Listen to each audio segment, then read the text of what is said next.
마침내 열왕기하 25장으로 유다의 역사가 끝나게 되는 마지막 장입니다. 유다의 마지막 왕이었었던 시드기야가 왕이 되고, 그리고 나서 오늘 말씀 보니까 제 9년 10월에 바벨론이 다시 침공을 하게 됩니다. 근데 바벨론이 침공을 하게 되니까 이 시드기야가 성을 꼭꼭 에워싸고 항복을 하지 않고 계속 버티고 있게 되죠. 항복을 하지 않고 버티게 되니까 이제 11년 되는 때에 결국에는 멸망을 당하는데, 그 멸망을 당할 때의 상황이 어느 상황까지냐? 이때 상황이 성경이 나타난 오늘 말씀에 기근이 심했다, 양식이 떨어졌다, 이렇게 말씀하고 있지만, 단순히 양식이 그냥 떨어졌을 정도가 아니라 서로 자기 자식들을 잡아먹는 상황까지 벌어지는 이런 상황이 된 겁니다. 이 상황이 되고 결국에는 시드기야 왕이 궁궐을 포기하고 예루살렘을 포기하고 도망을 가죠. 도망을 가다가 잡히게 됩니다. 도망을 가다가 잡히게 돼서 그 시드기야의 아들들이 시드기야 앞에서 다 죽음을 당해요. 아마 이때 나이가 겨우 32살밖에 안 됐으니까 자식이라고 해봐야 어렸을 겁니다. 아예 어린 자식들이 그 앞에서 죽임을 당하는 처참한 모습을 보게 되죠. 그 모습을 다 보고 그리고 두 눈을 빼버려요. 그 두 눈을 빼고 쇠사슬을 묶어가지고 바벨론으로 끌고 가버립니다. 이렇게 해서 나라가 멸망을 당하게 되죠. 나라가 멸망을 당하고, 그리고 총독을 이제 세우죠. 바벨론에서 총독을 그달랴라는 사람을 총독으로 세웠는데, 이 그달랴라는 사람을 총독으로 세웠더니 오늘 성경에 나타난 말씀 보니까 이스마엘이라는 사람이 또 그달랴라는 사람을 또 죽입니다. 총독과 바벨론에서 든 사람들을, 바벨론의 사람들을, 군인들을 죽이죠. 그리고 이 사람들은 애굽으로 도망을 가게 되죠. 이 일로 인해서 이스라엘은 더 곤경에 빠지게 되죠. 총독을 죽였으니까 더 어렵고 힘든 상황에 빠지게 되는 거죠. 그런데 오늘 성경에 나타난 말씀 보니까 여호야긴이라고 하는 왕이 바벨론으로 포로로 잡혀간 지 37년에, 성경에 그렇게 말씀하죠. 597년에 바벨론에 포로로 잡혀갔는데 37년이 됐을 때, 그때의 그를 놓아서 자유하게 하는데 유다로 보낸 건 아니고 그 땅에서 자유롭게, 그리고 모든 포로로 잡혀왔었던 왕들보다도 지위를 더 높였다. 이때가 이 여호야긴의 나이가 55세 되는 그러한 때가 돼요. 이때부터 여호야긴이 거기에서 모든 사람들보다 자유롭게, 더군다나 항상 왕 앞에 있게 하고 의복도 벗게 하고, 왕께서 죄수의 의복도 벗게 하고 늘 식물을 제공해 주었다. 이런 말씀으로 새로운 희망을 이야기하면서 오늘 성경이 끝나는 그런 이야기입니다. 오늘 말씀 가운데에 우리는 또다시 몇 가지 중요하게 말씀을 생각하게 되는 게 있습니다. 그 말씀을 생각하게 되는 가장 첫 번째는 어리석음입니다. 사람이 살아가면서 얼마나 어리석은지 예레미야 선지자가 계속 말하고 있었던 이야기는 무슨 얘기냐면 바벨론에 항복해야 된다는 거예요. 이미 기울었기 때문에 다시 일으켜 세울 수가 없다는 거예요. 그러면 이미 기울었는데 다시 세울 수가 없다면 항복하는 것이 낫다는 거예요. 이렇게 생각을 해보세요. 복싱을 해요. 복싱을 하는데 내가 다운이 됐어요. 그런데 도저히 저 사람한테 이길 수가 없어요. 그러면 다운된 사람이 그래도 싸워보겠다고 일어서요. 그러면 또 실컷 두들겨 맞고 또 다운됩니다. 또 싸워보겠다는 의지를 가지고 또 일어서요. 그럼 또 더 실컷 두들겨 맞습니다. 그리고 또 넘어집니다. 그러다가 어떤 사람은 아예 복싱을 포기해버리게 되는 경우도 생겨요. 그런데 어떤 사람은 다운이 돼요. 그러면 도저히 못 이기겠다. 그리고 아예 안 일어납니다. 그냥 처음부터 그냥 KO가 돼요. 다음 기회를 노려야 되겠다. 그리고 KO가 돼버려요. 그 사람은 덜 두들겨 맞습니다. 그런데 일어나면 일어날수록 계속 두들겨 맞는 거예요. 왜냐? 방어할 힘도 없어요. 방어할 힘도 없이 계속 두들겨 맞게 되는 겁니다. 그것을 볼 수 있느냐 없느냐의 문제예요. 내 의지 가지고 되느냐, 의지 가지고 일어나 봐야 한마디로 가드라고 얘기하죠. 손도 안 올라가는데 내가 방어할 수는, 얼굴을 가릴 수는 팔도 안 올라가는데 손 내리고 실컷 두들겨 맞거든요. 예레미야 선지자가 볼 때에 유다는 지금 그 꼴이에요. 유다를 볼 때 하나님께서 널 벌써 멸망시키기로 작정하셨다. 그러니까 그냥 맞아라. 그냥 일어서지 말고 바벨론에 항복해라. 그것이 망하지 않는 방법이다. 완전히 다 포로로 잡혀가지 않는 방법이다. 성전이 허물어지고 모든 것이 다 회파되는 이 일들은 막을 수 있을 거다. 그거거든요. 그런데 시드기야가 얼마나 어리석습니까? 항복도 안 하고 성문 꼭꼭 걸어 잠그고 이길 수 있는 상황이 아닌데, 그러니까 서로가 자식을 잡아먹는 이런 비참한 상황이 벌어지는 것이 한 왕의 이 어리석음 때문에 일어나는 겁니다. 시대 파악을 분간할 줄 모르는 이 어리석음, 세상 말로 아주 어리석은 이 고집 때문에 결국엔 이 일이 벌어진 거예요.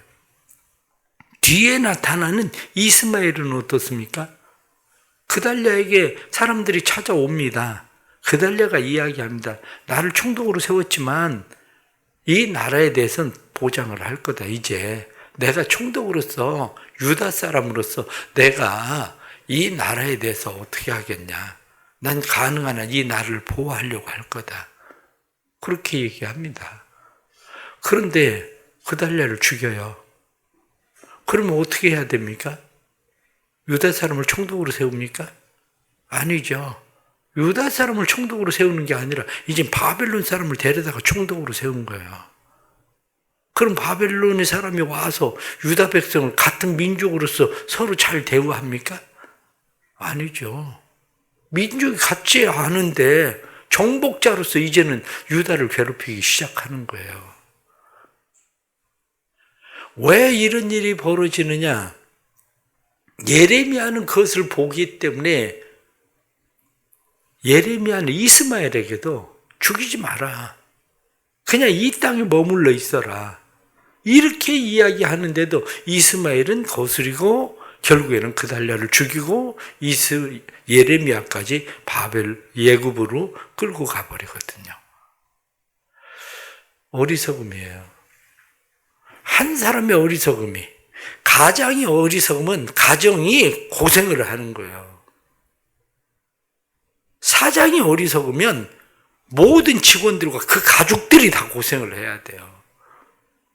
시장이 어리석으면 시가 전체가 빚더미에 올라앉아서 시가 어려움을 당해야 돼요. 대통령이 어리석으면 나라가 고생을 해야 되는 거고요. 그런 거예요. 이게. 그렇다면 우리가 어리석음을 벗어나는 방법이 뭐냐? 이걸 잘 생각해야 되는 이유가 뭐냐면 우리가 이스마엘을 생각을 해보십시오. 이스마엘이 바벨론에서 총독을 세워요. 바벨론에서 총독을 세웠는데 독립정신을 가진 사람은 어떻게 해야 됩니까? 그 꼴을 어떻게 봅니까? 독립정신을 가지고 있는 사람이 그 꼴 못 보죠. 너 유다 사람인데 네가 우리의 총독이 된다고? 그런 짓을 해? 죽여야 되는 거예요. 이게. 다른 사람들이 볼 때는 이스마엘을 독립군, 한마디로 민족을 위해서 열심히 무엇을 해보려고 한 사람처럼 보이죠. 시드기야는 어떻습니까? 다른 사람이 볼 땐 아니 어떻게 바벨론에 그냥 어떻게 항복해. 항복하지 말고 버틸 수 있는 데까지 버텨야지. 한마디로 의지가 투지가 강한 왕이죠. 끝까지 몇 년 동안이나 막 버티니까 의지가 강한 왕입니다. 나라를 생각하는 왕이에요. 그런데 하나님의 관점에서 볼 땐 참 어리석은 겁니다. 하나님의 관점에서 볼 때 우리 삶도 마찬가지예요.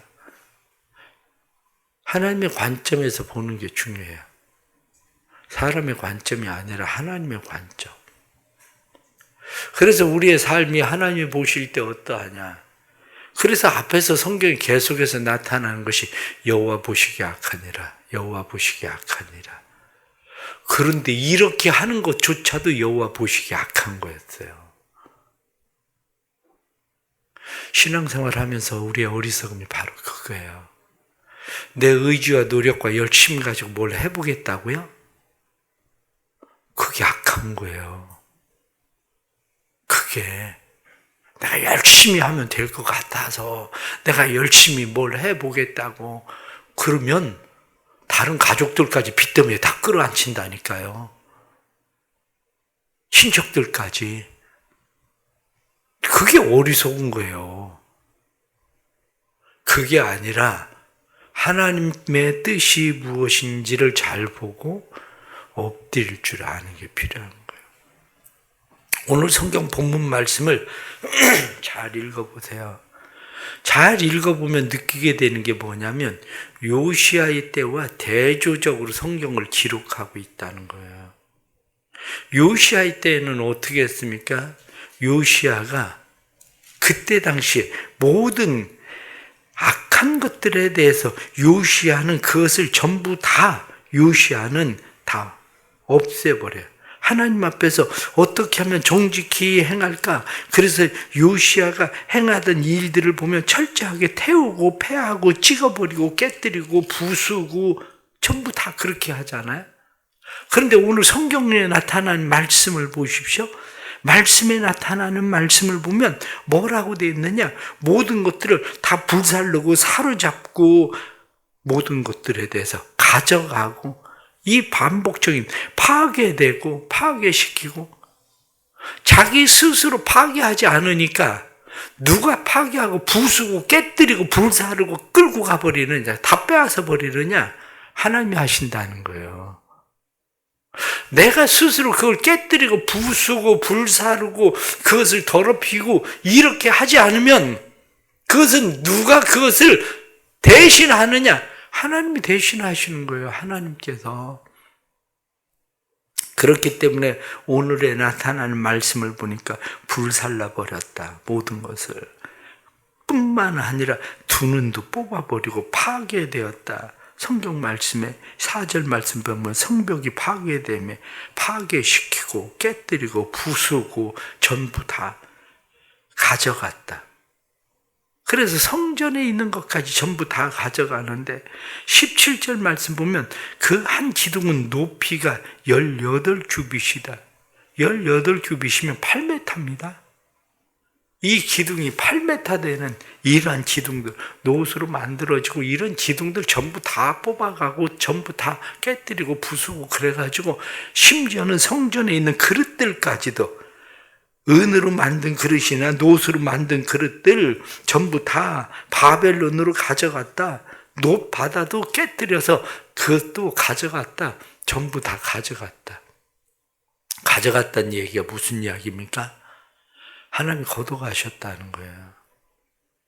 하나님 우리에게 주시는 거 걷어가신다는 거예요.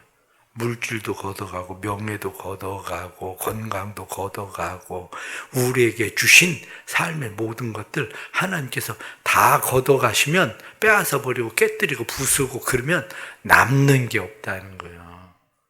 그렇게 되면 결국 해야 될 일이 뭐냐? 그것은 내가 스스로 우상을 깨뜨리는 거예요. 내가 스스로 우상을 부수는 거예요.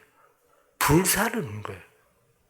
그것을 내가 스스로 깨뜨리고 부수고 불사르고 버려버리고 내가 스스로 그렇게 하면 하나님께서 빼앗아가지 않아요. 하나님께서. 그래서 말씀에 나타나는 것은 바로 우리에게 지금 그 말씀을 해주고 있는 거거든요.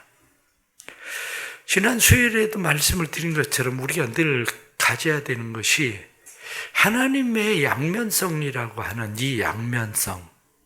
그럼 하나님께서 유다에 대해서 완전히 그렇게 싹 쓸어버리고 멸망시키려고 하나님께서 그렇게 하시는 거냐? 이 얘기죠.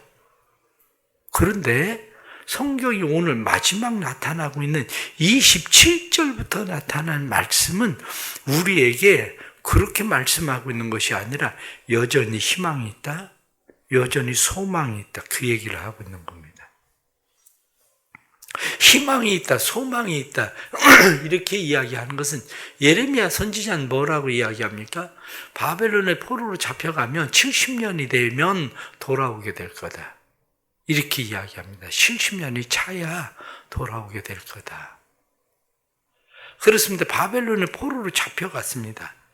27절 말씀 보면 유다의 왕 여호야긴이 사로잡혀간 지 37년 그렇게 되어 있습니다. 597년 그때에 사로잡혀 가거든요. 2차 바벨론 포로가 일어날 때 그때 사로잡혀 가요.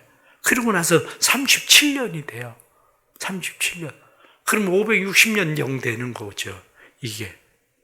560년경이 되는데 이때가 언제냐? 이렇게 우리가 이야기하면 바벨론의 포로로 잡혀갔었던 사람들이 586년에 완전히 지금 상황은 586년이에요. 586년.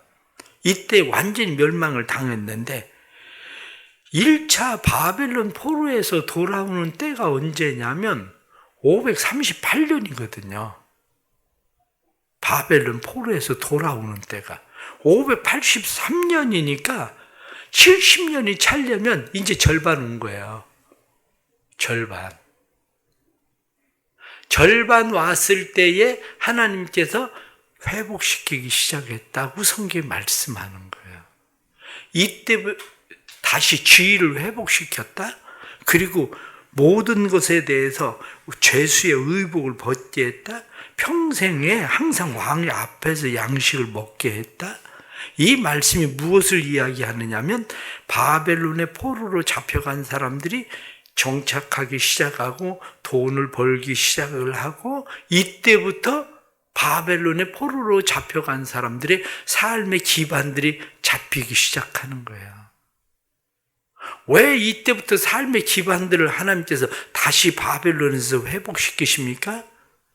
그 이유는 바벨론에서 돌아올 때에 이 사람들이 거둬들이고 모아놓은 부가 전부 다 유다로 흡수되게 하기 위해서 다시 그것을 가져오게 하기 위해서 이때부터 회복시키기 시작하는 거죠. 이때부터 본격적으로. 우리의 삶도 역시 마찬가지입니다. 우리의 삶도 하나님께서 회복시키기 시작해야 회복돼요. 회복 시기가 와요. 지금 에올무르닥이라고 돼 있는데 이 에올무르닥이 누구냐면 느부갓네살 2세의 아들입니다. 느부갓네살 2세의 아들이 왕이 되었을 때에 그때에 회복을 시키기 시작을 하고 이스라엘 백성들이 마침내 그들은 고레스 칙령에 의해서 그들이 다시 바벨론에서 돌아올 때에 돌아오게 되는 놀라운 일들이 일어나게 되는 거죠.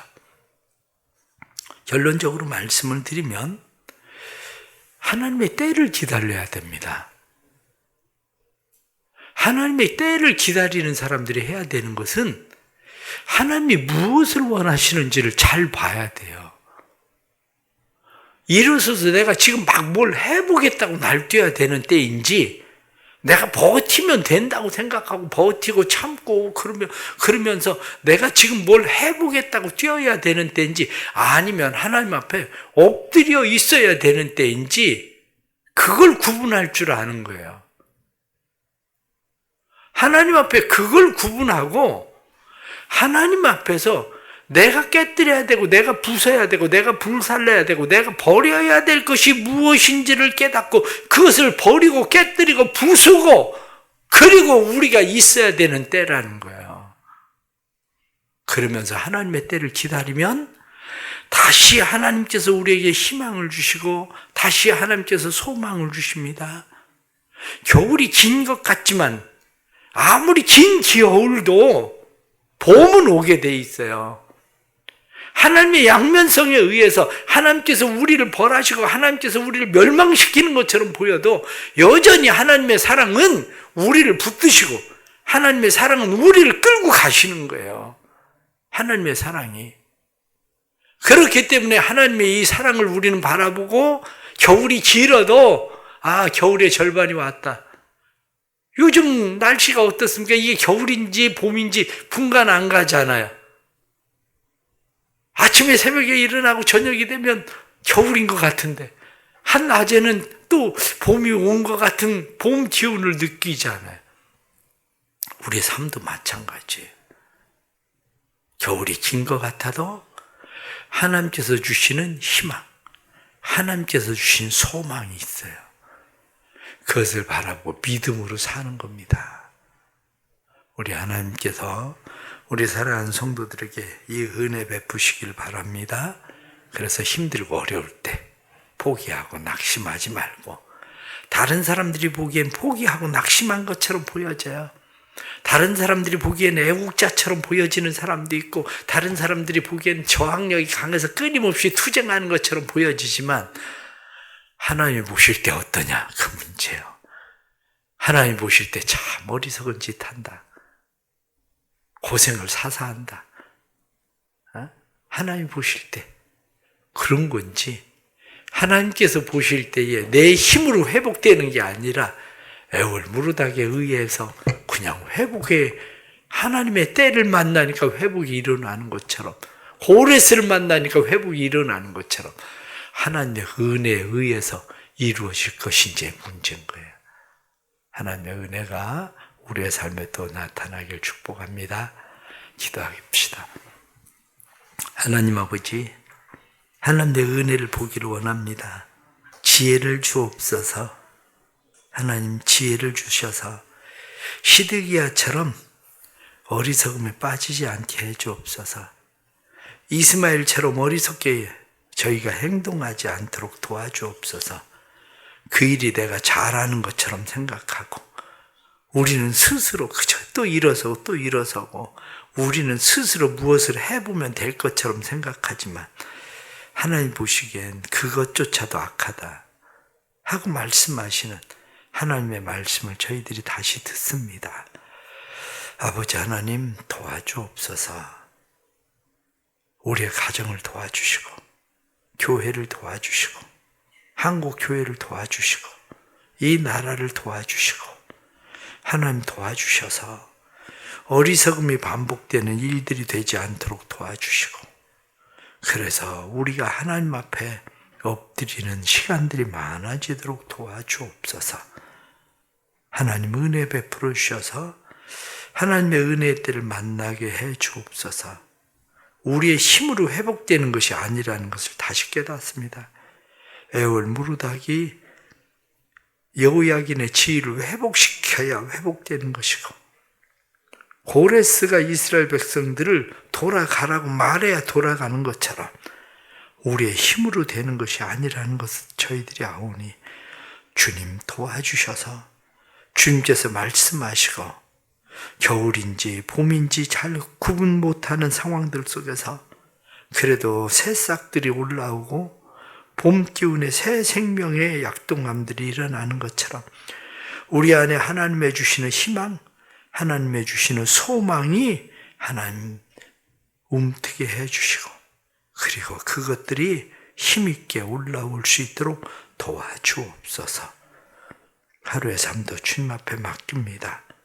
하나님의 은혜를 사모하며 새벽에 기도하오니 연약한 성도들, 하나님 앞에 엎드리는 성도들 하나님이 일으켜 세워주시고, 질병으로부터도 고쳐주시고, 가난과 힘든 상황들 속에서도 하나님께서 다시 일으키시는 은혜가 나타나도록 축복해 주옵소서. 예수님의 이름 받들어 기도드리옵나이다. 아멘.